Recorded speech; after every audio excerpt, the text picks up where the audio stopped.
Hello everybody, welcome to this video and welcome to the ESLR1 Summit 2023, where I'm in the Ren Sport simulator driving around one of the newest tracks added to the simulator. It is a beautiful, lusciously green Monza, and in this video I'm going to take you for a tour of the track and also talk about the handling of the Audi R8 GT3 car that's also in the simulator. Now, the last time we did a Rensport video was I think a few months ago, where we were at the start of the ESLR1 in Katowice, and since then things have changed quite a lot, but I know you guys are going to want to know the ins and outs and the details of the handling of the vehicle now, how it compares to other simulators. So right off the bat, I think what you'll find when you play Rensport, and you can find out for yourself actually by signing up to the beta, because they've just confirmed that they are rolling out the beta to everyone. What you'll find off the bat is that, in my view, Rensport feels like a sort of mixture of handling between, it's got a bit of R Factor 2 feel to it, and then almost a little bit of race room feel to it. So really more on that kind of R Factor 2 kind of side. The cars at the moment, primarily GT3 cars, although they have added a Praga, and it's not just a GT3 sim, they will be adding other vehicles to it, but the GT3 cars are definitely more on that sort of very controllable and a little bit on that slidey side. So if you were to compare it to something like Assetto Corsa Competizione, that feels a lot more bitey, but in ACC, when you go over the limit, the car kind of slides a bit, grip returns straight away, and then you continue driving. Whereas with this, the cars always have a little bit of slide to them, but that slide is really quite progressive. And the game sort of encourages you a lot more to sort of play with that slide, or push it into a little bit of a slide and then use that slide to go faster, which personally I actually prefer that type of driving over ACC. But I would say in Rensport it's much more on the R Factor 2 side of slidiness.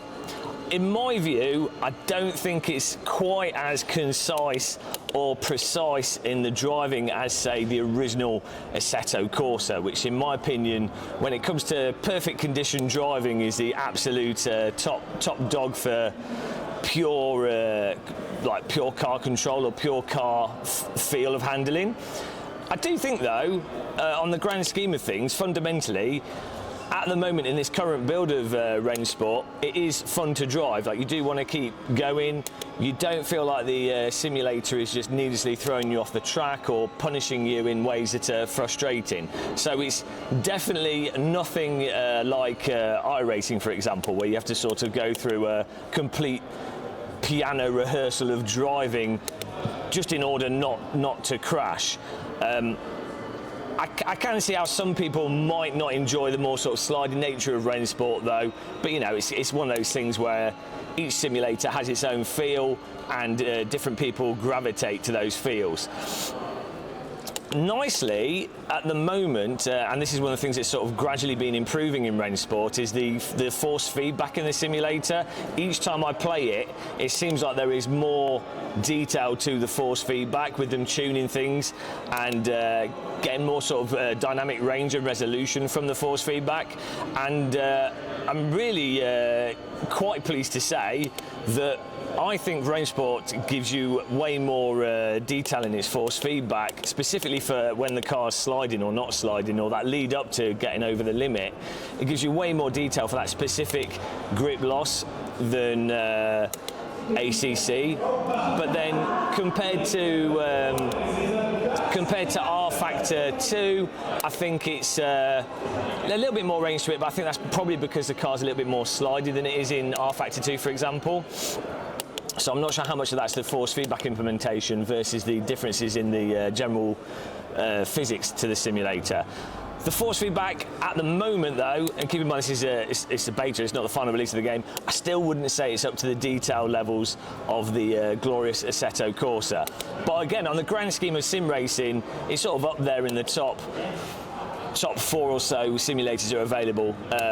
way better than ACC force feedback, specifically for that state of the tyre. Way better than like Gran Turismo and all those types of games, obviously. Way better than iRacing, I think. Again, for that feel, that specific load and feel of where the grip is. So, really good positive stuff with the force feedback. I do think there are times though where it seems like there's a little bit of clipping in the force feedback, and I definitely think it could get more detail out of it. Hopefully, if they can keep improving it, I think we could have something quite special, but it's just going to depend on how much they keep improving it. Each time I play it, there has been quite a substantial improvement, so I'm cautiously optimistic.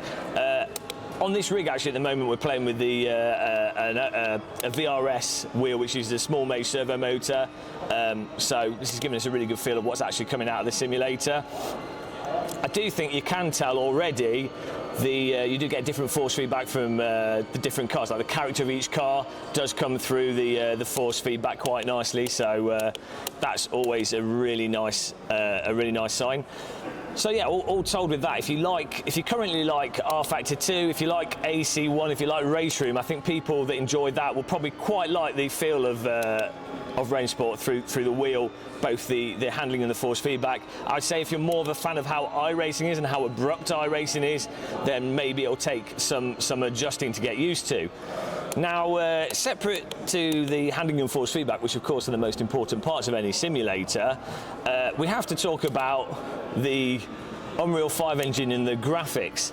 Now, with Unreal 5, you do of course get, I mean, look at all the objects on the screen, all the details, and Rensport have gone absolutely mental with the amount of assets on the screen, like marshals, fencing, ambulances. I think at the moment this is probably one of the most rich simulated in terms of environmental details and just stuff at the side of the track and things going on, which really helps you get a sense of scale and positioning you in the vehicle and making the tracks feel like real world track locations. You do get that richness from Unreal 5 engine. But also look at the trees. I have to say specifically, let's just stop here. Look at the trees have movement as well, obviously being blown in the wind as trees do. Look at all the different types of trees and foliage going on. That's really nice to see, and again, really important in a racing simulator if you're obsessed with trees and grass like me.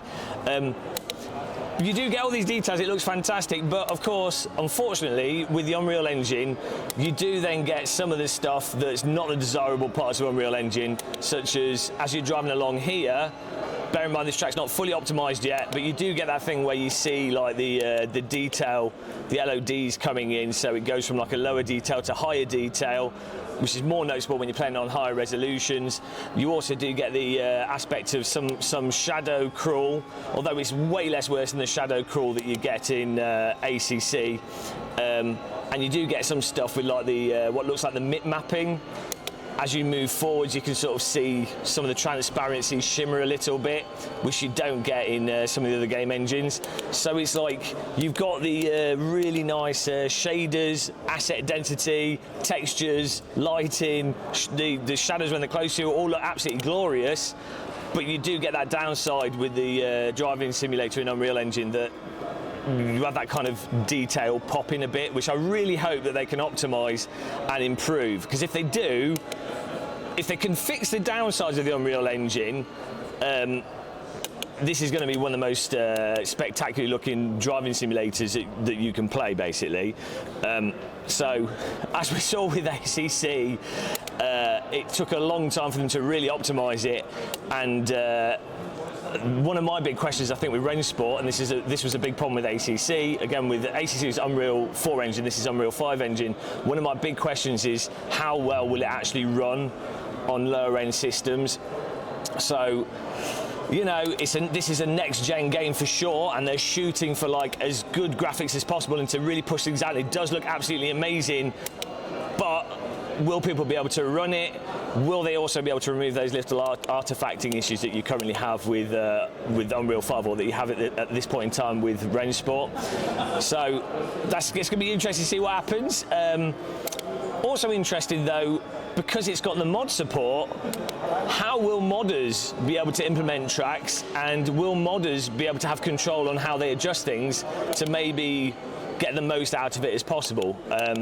at the end of the day, I think developers often struggle to compete with what modders can do with a simulator. So it's going to be, we might get to a point where the modders actually do better work than what the Rensport team do. Then maybe they'll end up working for Rensport, or maybe we'll just all have mod tracks. Who knows what's going on with that? It's going to be really interesting. I'm going to do another video talking about the mod stuff, specifically Rensport, because I think that's really interesting.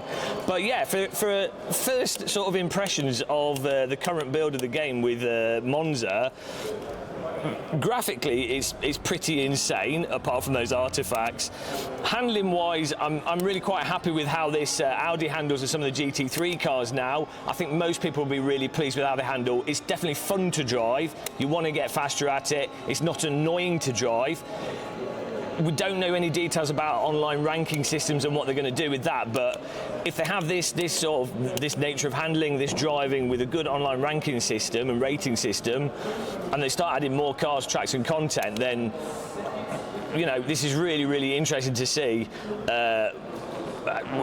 how people pick it up and how far it goes. Combine that with like a sort of premier esports competition that you can, presumably in the future, someone will be able to get into through doing well in the game. It's really interesting. It's really interesting. But yeah, Monza in Rensport, the nicest looking version of Monza. The handling, I still think AC and R-Factor 2, I think pip the handling compared to Rensport. AC pips it for force feedback. R-Factor 2 pips it for sort of general sort of sharpness and precision. But Rensport's definitely up there with the popular simulators. What you guys need to do, of course, is sign up to the beta so you'll be able to try it for yourself and come to your own opinions. Who cares what a bold man wearing a beanie says, really? Who cares? You want to play it for yourself. Sign up to the beta and then they'll be rolling it out so you'll be able to give it a go for yourself. But I am really, really interested to see how things pan out with Rensport and where it's going. I'm cautiously optimistic at this point. Make sure you click the like button, guys. Make sure you subscribe to the channel, and I'll get some more Rensport content out for you soon. Ask any questions in the comments section, and I'll try and answer them as best possible. But until the next one, guys, happy tea drinking, take care, and goodbye.